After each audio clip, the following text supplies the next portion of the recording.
இல்லை. ஆனால் நீங்கள் கேட்டது விஷயம் என்னன்னா, உண்மையிலே வாழ்வாதாரம் பாதிக்கப்பட்டிருக்குன்றது வருந்தக்கூடிய விஷயம்தான். நிறைய இசை கலைஞர்கள் நீ போய் செக்யூரிட்டி வேலையிலையும் எந்த வேலையும் குறைவாக சொல்லலை, செக்யூரிட்டி வேலையிலேருந்து கூலி வேலையிலேருந்து எல்லா வேலைக்கும் போக ஆரம்பிச்சிட்டாங்க. அது வேதனை தான். மேடை பாடல்களுக்கு அவரும் இல்லை, எந்த இசைப்பாளர் காப்பிரைட்ஸ் போட முடியாது. போட்டாங்கன்னா அவங்க வீட்டிலே தான் உட்காந்து மியூசிக் பண்ண முடியாது. நாங்கள் தான் ஒவ்வொரு மேடையும் எடுத்துகிட்டு போயிட்டு நாங்கள் தான் பாடுறோம். இந்த பாடகர்களுடைய சங்கங்கள் எதுவுமே குரல் கொடுக்கலையே. இப்போ நீங்கள் அங்கே இருக்கீங்கல்ல, குரல் கொடுத்துருக்கீங்களா? காப்பிரைட்ஸை பற்றி நீங்கள் பேசக்கூடாது, ஏன் கொடுக்கல? குரல் கொடுத்தோமே, நாங்கள் கொடுத்த குரல் வெளியே கேட்கல.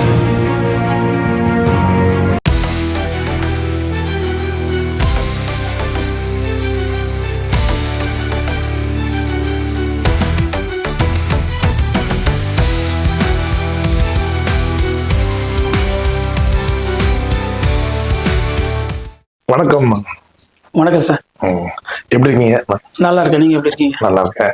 இப்போ சமீபத்துல பாத்தீங்கன்னா நிறைய திருமண நிகழ்ச்சியில பாத்தீங்கன்னா டிஜேன்ற ஒரு கான்செப்ட் வந்துருக்கு. இதனால நீங்க வந்து மேடை மெல்லிசை இந்த பாடல்கள் அப்புறம் இன்ஸ்ட்ருமெண்ட் வாசிக்கிறவங்களாம் ரொம்ப கஷ்டப்படுறாங்கன்றது நிறைய விஷயம் கேள்விப்படுறோம். இதெல்லாம் இந்த டிஜே வந்து இவ்வளோ திறமசாலிகளையும் சரி வருமான ரீதியாகவும் நிறைய பேரை வந்து வற்புறுத்தி கஷ்டப்படுத்துது. இதுக்கெல்லாம் அவங்க சங்கம் எந்த ஆக்ஷன் எடுக்கலையா? சங்கம் ஆக்ஷன் எடுக்கலைன்னா அங்கங்கே ஒரு மாவட்டத்தில் இருக்கிற இசைகள் மேடை மெல்லிசை கலைஞர்கள் சங்கம் வந்து போராட்டம் அறிவிக்கிறது, போராடுறது, அந்த அளவில் தான் எங்களால் பண்ண முடியுது. ஏன்னா இது டிஜே வைக்கணுமா, இசைக்குழு வச்சு நம்ம நிகழ்ச்சி நடத்தணுமான்றத அவங்க வீட்டில் விசேஷம் நடத்துகிற பயனாளர்கள் தான் முடிவு பண்ணுறாங்க. நாம் அதை முடிவு பண்ண முடியறதில்ல. ஆனால் நீங்கள் கேட்டது விஷயம் என்னென்னா, உண்மையிலே வாழ்வாதாரம் பாதிக்கப்பட்டிருக்குன்றது வருந்தக்கூடிய விஷயம்தான். நிறைய இசை கலைஞர்கள் நீ போய் செக்யூரிட்டி வேலையிலையும் எந்த வேலையும் குறைவாக சொல்லலை, செக்யூரிட்டி வேலையிலேருந்து கூலி வேலையிலேருந்து எல்லா வேலைக்கும் போக ஆரம்பிச்சிட்டாங்க. அது வேதனை தான். இப்போ சரியான அரசுகள் வந்து இந்த மாதிரி உங்கள் மேடை நடிகர் மெல்லிசை பாடகர்களுக்கெல்லாம் சரியாக அந்த ஊக்கத்தொகைகள் இதெல்லாம் வராதனால ரொம்ப கஷ்டத்தில் நிலைவில் இருக்கீங்க. சரியான அரசுகள் அமையலை அப்படின்னு உங்களுக்கு தோணுதா? ஆமாம் சார், உண்மைதான். அது இந்த அரசு அந்த அரசுன்னு சொல்ல விரும்பல. எந்த அரசு அமைஞ்சாலும் மேடை மெல்லிசை கலைஞர்களுக்கு அவங்க வாழ்வாதாரம் எப்பவுமே போராட்டம் தான். அவங்க அந்த இசை நிகழ்ச்சி நடத்தினா தான் அவங்களுக்கு சாப்பாடு. அந்த அளவுல தான் இருக்கு எந்த அரசு வந்தா. அங்கீகாரமே இல்லை அப்படி பாத்தீங்கன்னா. அங்கீகாரம் இல்ல ஒன்னும் அங்கீகாரம் இல்லை. இப்ப அரசியலுக்கு விஜய் அவர்கள் வர்றாங்க, அவர் வந்து உங்களுக்கு அங்கீகாரம் தருவாரு அப்படின்னு நினைக்கிறீங்களா, இல்ல அவருக்கு ஆதரவு தருவீங்களா? ஆதரவுங்கிறது நீங்க கேக்குறது என்னன்னா, அவர் முதல்ல வரட்டும். வர்றது நம்ம எல்லாருக்குமே அரசியலுக்கு வர உரிமை உண்டு. அவர் வரட்டும், வந்ததுக்கு அப்புறம் அவர் எப்படி செயல்பாடு இருக்கிறது பொறுத்தான ஆதரவு தரமா தரலையான்றது நம்ம முடிவெடுக்க முடியும். இப்பவே நம்ம எதையுமே பேச முடியாது இல்லை. இவர் பொது விஷயங்களுக்கு பெருசா அவர் பேசதான் எனக்கு தெரியல. பொது விஷயங்களுக்கு, மக்கள் பிரச்சனைகளுக்கு, மக்கள் வாழ்வாதார பிரச்சனைகளுக்கு பொருள் கொடுத்ததா எங்களுக்கு இது வரைக்கும் தெரியல. தனிப்பட்ட முறையில் எனக்கு தெரியல இது வரைக்கும். யாருமே கொடுக்கலன்னா அது அப்புறம் எப்படி அவங்களோட வாழ்வாதாரம் எப்படி அது மீட்கப்படும்? யாருமே எதுவுமே பண்ணல, யாருமே பண்ணல, இது வரைக்கும் பண்ணதே இல்லையா? இது நீங்க அதுக்கு உண்டான உங்க சங்கத்தில் தலைவர்கள் எல்லாம் தேர்வு பண்ணி போறீங்கல்ல, சரியான ஆட்கள் வந்து வழி நடத்தலையா அப்படின்னு கேட்குறேன். எல்லாத்துக்கும் வாரியம் இருக்கிற மாதிரி இதுக்கு வாரியம் பெருசா செயல்படலைங்க சார். இருக்கு, நான் தான் சொல்றேனே, இந்த அரசு அந்த அரசுன்னு இல்லை, எந்த அரசுனா வரட்டும், எந்த கவர்மெண்ட்னா வரட்டும், ஒரு மேடை மெல்லிசை கலைஞன், அவன் பாடகனா இருக்கட்டும், இசைக்கருவி வாசிக்கிற ஆளா இருக்கட்டும், யாரானா இருக்கட்டும், அவன் வாழ்க்கை எப்பவுமே போராட்டம் தான். ஒன்று கச்சேரி பண்ணணும், அது இல்லையா எங்கேயாவது கூலி வேலைக்கு போனோம், எங்கேயாவது மாச சம்பளத்துக்கு வேலைக்கு போனோம், ஒரு ஷிஃப்ட் ஒர்க் பண்ணிட்டு ஈவினிங் கச்சேரி போனோம். அந்த மாதிரி சப்பா நாங்கள் இன்னும் சப்பு இல்லை, மெயினாக இன்னொரு விஷயம், எங்கள் பொருளாதாரத்துக்கு ஒரு வேலையை வச்சுக்கிட்டு தான் நாங்கள் இசை நிகழ்ச்சி பண்ண வேண்டியதாக இருக்குது. இப்போ கொஞ்ச நாட்கள் முன்னாடிலாம், டிஜே வரதுக்கு முன்னாடிலாம் முழுக்க நாங்கள் இசை நிகழ்ச்சிக்கே போயிட்டு இருந்தோம். பிஸியாக இருந்த நாட்கள்லாம் உண்டு. மார்னிங் கச்சேரி, நைட்டு கச்சேரி, அப்படிலாம் பண்ண நாள்லாம் உண்டு. இப்போ நிறைய பாடகர்கள் இருக்காங்க, பெரிய பாடகர்கள் இருக்காங்க. இப்போ உங்களை மாதிரி சிறிய பாடகர்கள் இருக்காங்க. பாடகர்களே பெருசு சிறுசுன்னு எப்படி பிரிக்கப்பட்டுச்சு? ஏன் இந்த மாதிரி ஆனதான சூழ்நிலையில் பாக்குறீங்க அப்படின்னு? உண்மைதான். பெருசு சிறுசுன்னு எதை வச்சு முடிவு பண்றாங்கன்னா, அவங்க எவ்வளவு ஃபெமிலியர்ன்றதை பொறுத்து. எவ்வளவு ஃபெமிலியர், அவங்க எப்படி பாடுறாங்க, அவங்க திறமை எப்படி, அதை பொறுத்து தான் பெருசு சிறுசு. உங்களுக்கும் அந்த திறமைகள் இருக்குல்ல, பார்க்க போனா உங்களுக்கு அந்த திறமைகள்லாம் இருக்கு. சிறுவட்டத்துக்குள்ளே அவங்களும் பாடுறாங்க, நீங்களும் பாடுறீங்க. பட் ஏன் அந்த மாதிரி பிரிவுகள் உருவாகுது?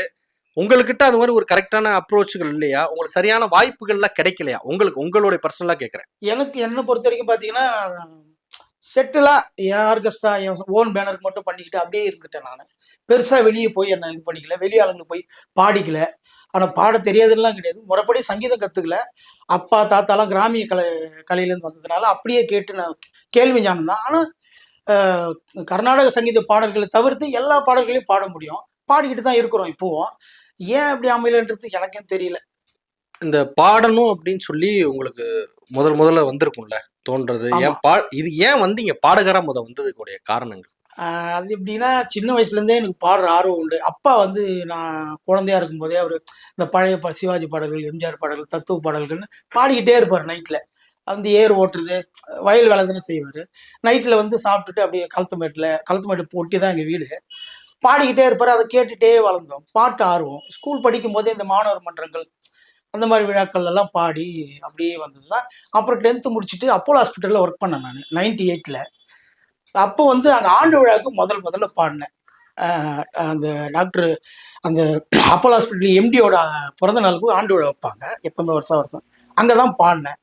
அத ஆரம்பிச்சு நம்ம நல்லா பாடுறேன்னு எல்லாரும் சொல்லவும், அந்த இசைக்குழுவோட ஒரு 2 வருஷம் டிராவல் பண்ணேன். அப்புறம் 2000ஆம் வருஷத்துல நானே ஆர்கெஸ்ட்ரா ஒண்ணு தொடங்கிட்டேன். அதுலேருந்து அப்படியே இது எப்பவும் போயின்னு இருக்கு. ப்ராப்பரா கத்துக்கல. ஆனா இயற்கை ஞானத்துல பாடுறீங்க. கேள்வி ஞானம் தான். கேள்வி ஞானமா கேள்வி உங்களுடைய ஞானம். பாடல்கள்லாம் ப்ராப்பரா எந்த கத்துக்கல. மாவட்டத்துல சார்ந்து நீங்க? நான் பார்த்தீங்கன்னா, பொறந்தது வந்து திருவண்ணாமலை மாவட்டம். அடுத்து செய்யாறு. சரி. செய்யாறு அடுத்து ஒரு குக்கிராமம். தெருக்கூத்துக்கு ஃபேமஸான புருஷன் எதிர்க்க ஒரு ஊரு. ஆ. திரும்புண்டி. பொறந்த ஊரு. ஆனா ஒரு 6, 7 வயசுலயே இங்க சென்னை பூந்தமல்லி பக்கத்துல இருக்கிற சென்னீருக்கு போன ஒரு ஊருக்கு வந்து செட்டில் ஆயிட்டோம். இப்போ வரைக்கும் அங்க தான் இருக்கிறோம். கண்டிப்பா. இப்ப சமீபத்துல கூட ஒரு திரைப்படம் நடிச்சிருக்கதா ஆமா, ஆமா. கேள்விப்பட்டோம். ஆமா, அத ஆமா. பத்தி கொஞ்சம் பகிருங்க. அது ரொம்ப கஷ்டப்பட்டு, ரொம்ப போராடி ஒரு 20 வருஷம் அப்படி சினிமா கோடம்பாக்கத்துல சுத்தி, அப்படிலாம் கிடைக்கல எனக்கு. என் குருநாதர் மூலியமா கிடைச்ச வாய்ப்பு அது. வழியில திடீர்னு ஒருத்தன் போயின்னே இருக்கிறான். திடீர்னு அவங்களுக்கு நல்ல ஒரு வைரம் போட்ட ஒரு ஒரு பவுச் கிடைச்சதுன்னா எப்படி இருக்கும்? அந்த மாதிரி எனக்கு கிடைச்ச ஒரு வாய்ப்பு அது. அவரு எனக்கு ஒரு 12, 13 வருஷமா தெரியும். அவர் ஒரு படம் பண்ணாரு. "டேய் வாடான்னாரு." வந்து ஆஃபீஸ்ல எனக்கு இருக்கிற வேலைகள ஏதாவது ஒண்ணு பார்த்துக்கிட்டு இருந்தேன். அவர் கூட இருந்துகிட்டு, எங்கனா போறது, வருது ஏதாவது அவர் சொல்ற வேலைய செஞ்சுட்டு இருந்தேன். திடீர்னு ஒரு நாள் கூப்பிட்டு, "இந்த படத்துல உனக்கு ஒரு ரோல் வச்சிருக்கோம்." அப்படின்னு ஒரு ஒரு இன்ப அதிர்ச்சி மாரி ஒரு மிகப்பெரிய வாய்ப்பு குடுத்துட்டாரு. குடுத்த வாய்ப்ப சரியா செஞ்சிருக்கேன்னு நெனைக்கிறேன். அ அதுதான். குருநாதர் பேர் வந்து வி.ஆர். சுவாமிநாதன் ராஜேஷ். அ ஆர்.வி.ஆர். ஸ்டுடியோஸ்ன்னு ஒரு தயாரிப்பு நிறுவனம் வச்சுருக்காரு. முதல்ல ஒரு பெரிய மியூசிக் டைரக்டர். அததான் கேட்க வந்தேன். அவர் ஒரு இசையமைப்பாளரு. ஆமா, ஆமா. அவர் இசையில் நீங்க பாடுறதுக்கு வாய்ப்புகள் இருக்கா? இல்ல ஏதாவது பாடல்கள எழுதியிருக்கீங்களா? நெறைய, அது மாரி. நெறைய. ஆ, இந்த 12, 13 வருஷத்துல ஆ. அவருக்கு மட்டும் இப்படி ஒரு 15, 20 பாடல்கள் கிட்ட ஆல்பத்துக்கு நான் எழுதியிருப்பேன். ஓ! Super, super. ஆமாமா. இண்டிவிஜுவல் சாங் நெறைய பரவால்ல. ஒரு எழுதியிருக்கேன். ஒரு அறிமுகமா இருக்கவர பயன்படுத்துறது பெரிய விஷயம் தானே! ஆமாமா. உங்கள நான் கத்துக்கிட்டு தான் பயன்படுத்திருக்கு. இங்க தான்றேன். ஓ! ஓ! ஆ, இசைக்குழுல பாடிக்கிட்டு இருந்தோம். ஆ, ஆ, பாட்டு நமக்கு எழுத வரும்ன்றதே அவர்கிட்ட வந்து தான் நமக்கு தெரியும். ஆ. ஆனா நான் இத எழுதி பார்க்கட்டுமா? முயற்சி பண்ணி பார்க்கட்டுமான்னா, எழுத வருமாடா? எழுதுனாரு. அவ்வளோதான் எழுதிட்டேன் முடிஞ்சு உங்கள போச்சு. போல் தூக்கி விடுற ஒரு ஆட்கள் இருந்தா நெறைய பேர் வந்துருவாங்க. நிச்சயமா, நிச்சயமா. அது இல்லாதது ரொம்ப கவலையா ஆமா. இருக்குன்னு திறமை இருந்து பார்க்குறீங்க. எந்த பிரயோஜனம் இல்லைங்களே! யாராவது ஒருத்தர் வேணுமே பூஸ்ட் பண்ணி விடுறதுக்கு. இன்னைக்கு சினிமாவுல கேளுங்க. சினிமாவுல ஒரு சீன்ல வந்து பிரேம்ல முகம் காட்டுறதுக்குலாம் வந்து 20, 25 வருஷம் போராடுறாங்க கோடம்பாக்கத்துல. எனக்கு ஒரு படம் ஃபுல்லா நடிச்சுட்டேனே! அது அவரு போட்ட ஒரு இதுதானே. அவரு தந்த ஒரு மிகப்பெரிய வாய்ப்பு தானே! ஒரு 2 வரி பாட முடியுமா? உங்க குரல். நிச்சயமா பாடுறேன். நங்கை உந்தன் கூந்தலுக்கு நட்சத்திர பூ பறித்தேன். நங்கை வந்து சேரவில்லை. நட்சத்திரம் வாடுதடி. நங்கை உந்தன் கூந்தலுக்கு நட்சத்திர பூ பறித்தேன். நங்கை வந்து சேரவில்லை. நட்சத்திரம் வாடுதடி. கண்ணி உன்னை பார்த்திருப்பேன். கால் கடுக்க காத்திருப்பேன். ஜீவன் வந்து சேரும் வரை தேகம் போல் நான் கிடப்பேன். தேவி வந்து சேர்ந்து விட்டால் ஆவி கொண்டு நான் நடப்பேன். வண்ணம் கொண்ட வெண்ணிலவே வானம் விட்டு வாராயோ, விண்ணிலே பாதை இல்லை, உன்னை தொட நீ இல்லை. போதுங்களா? சூப்பர், அருமை அருமை, நன்றி. பயங்கரமா இருக்கு, நல்லா இருக்கு நன்றி. கேட்கறதுக்கு. நன்றி. குரல் அருமையா இருக்கு. கேட்டோன்னே இந்த பாடப்பட்டீங்க பாடலு, அதுக்கு பின்னாடி ஏதாச்சும் கதைகள் இருக்கா? ஏன்னா பாடும்போது ரொம்ப உணர்ச்சியா பாடுறீங்களே. ஆமா சார்.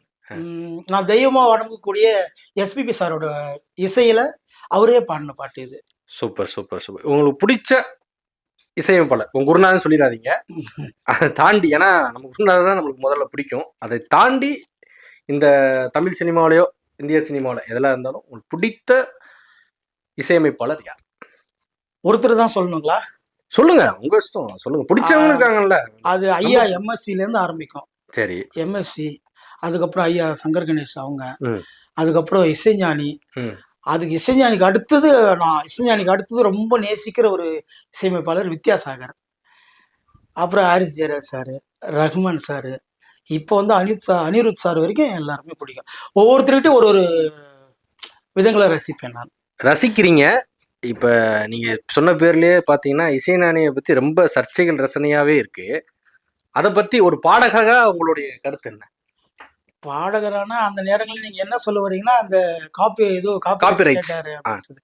அவர் என்ன சொல்லிட்டாருன்னா, அப்படி பாத்தீங்கன்னா காப்பிரைட்ஸ்ன்னு பாத்தீங்கன்னா நீங்க எந்த மேடையிலுமே முதல் வந்து காப்பிரைட்ஸ் போட வேண்டியதே வந்து மேடை கலைஞர்கள் தான், அவர் பாடலே பாடக்கூடாதுன்னு. அப்படி பார்க்கும்போது உங்களுக்கு சொல்லல, இருந்தாலும் அந்த காப்பிரைட்ஸ் பத்தி நீங்க என்ன நினைக்கிறீங்க? நான் இதுக்கு முன்னாடி ஒரு விஷயத்த சொல்லிட்டு அப்புறம் அதை சொல்றேன் உங்க கேள்விக்கு. மேடை பாடல்களுக்கு அவருன்னு இல்லை, எந்த இசையமைப்பாளர் காப்பிரைட்ஸ் போட முடியாது. போட்டாங்கன்னா அவங்க வீட்டிலே தான் உட்காந்து மியூசிக் பண்ண முடியாது. இல்ல, அதான் கேட்கறேன். நாங்க தான் வாழ வைக்கிறோம் எல்லா புரியுது. இசையமைப்பாளருடைய பாடல்களையும். நாங்க தான் ஒவ்வொரு மேடையோடையும் எடுத்துன்னு போயிட்டு நாங்க தான் பாடுறோம். இளையராஜா சார் வந்து அந்த நேரத்துல என்ன சொல்லிட்டாருன்னா, நீ மேடைகள்ல பாடிக்கோ, அது எனக்கு பிரச்சனை இல்லை. ஆனா ஒரு அரங்குக்குள்ள ஒரு 400 பேர் 500 பேர் உட்கார வச்சு டிக்கெட் போட்டு ஒரு சபா கச்சேரி மாதிரி ஒரு அரங்கு நிகழ்ச்சி மாதிரி பண்றேன்னா, அதுல சபாவுக்கு நீ கட்டுற பைசால எனக்கு கொஞ்சம் ஷேர் வந்து ஆகணும். இல்ல, அது எப்படி அப்படின்ற சரின்னு நீங்க சொல்ல வரீங்களா? அது முழுக்க முழுக்க தவறு.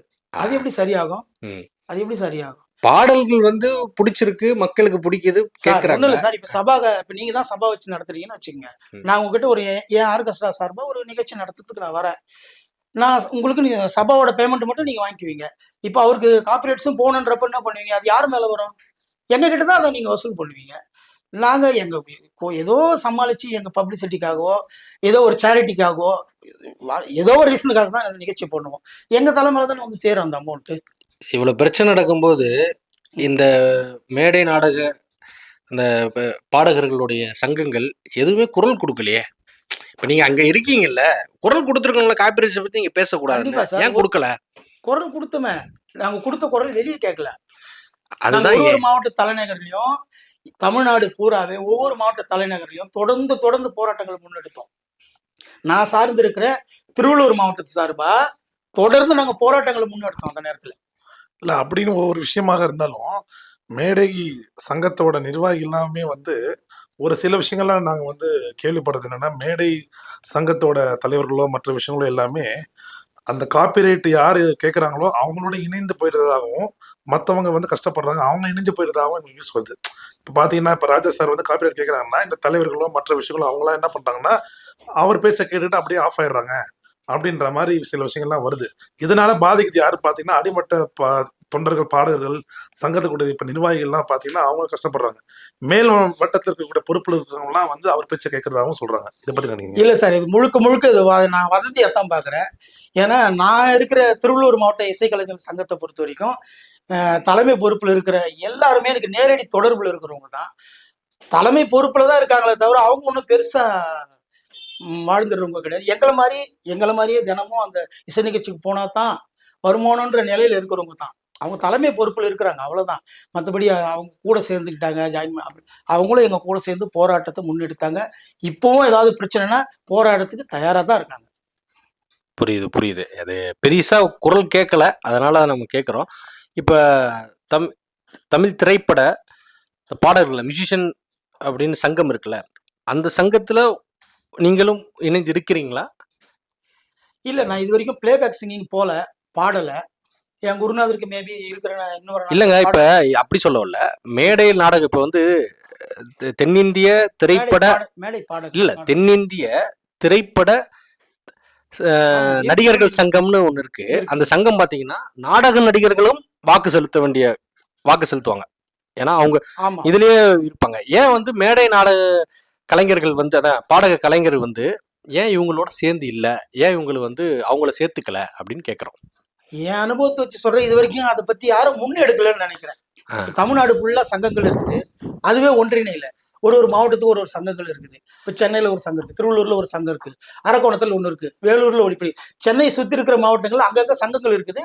அங்கங்க அவங்களுக்கு தேவையான விஷயங்களுக்கு குரல் கொடுக்குறாங்க, போறாங்க வராங்க. இது எல்லாமே ஏன் ஒன்றிணையிலன்னு இது வரைக்கும் தெரியல. இவங்க எல்லாரும் ஒண்ணு சேர்ந்து இப்படி இவங்க கிட்ட அணுகணுமா இல்ல இவங்க இங்க வரணுமான்றது தெரியல. ஏன்னா அவங்க பெரிய இடத்துல இருக்கிறவங்க, திரைத்துறைன்றது பெருசு, அது பெரிய மாஃபியா. இவங்க ஏன் அங்க போலன்றது நமக்கு தெரியல. நடிகர்கள் அப்படித்தானே, இப்ப மேடை நடிகர்கள் இருக்காங்க. மேடை நடிகர்கள் வந்து தென்னிந்திய நடிகர் சங்கத்தோட சேர்ந்து வாக்கு செலுத்துறாங்க இருக்காங்க. அது மேடை பாடகர்களுக்கு அந்த மாதிரி இல்லாதது வருத்தமா இருக்கு. அப்படியா? வருத்தம் நாங்க நினைக்கிறோம். யார் அதை முன்னெடுக்கலன்னு தெரியல, யாரு முன்னெடுக்கணும்னு தெரியல. இனி அதுக்கான கதவுகள் திறக்கப்படுமான்னு பார்க்கணும். பாருங்க, கண்டிப்பாக நீங்க நினைக்கிற எல்லாம் நடக்கும். இவ்வளவு நேரம் எங்களுக்கு நேரம் ஒதுக்கி எங்களுக்கு கேட்ட கேள்விகளுக்கு பதில் சொன்னதுக்கு ரொம்ப நன்றி. நன்றி சார். உங்களுக்கும் உங்க ஆர்விஆர் ஸ்டுடியோஸ் சேனலுக்கும் ரொம்ப நன்றி. இந்த சேனலை தொடர்ந்து பாருங்க, சப்ஸ்கிரைப் பண்ணுங்க. நன்றி, வணக்கம்.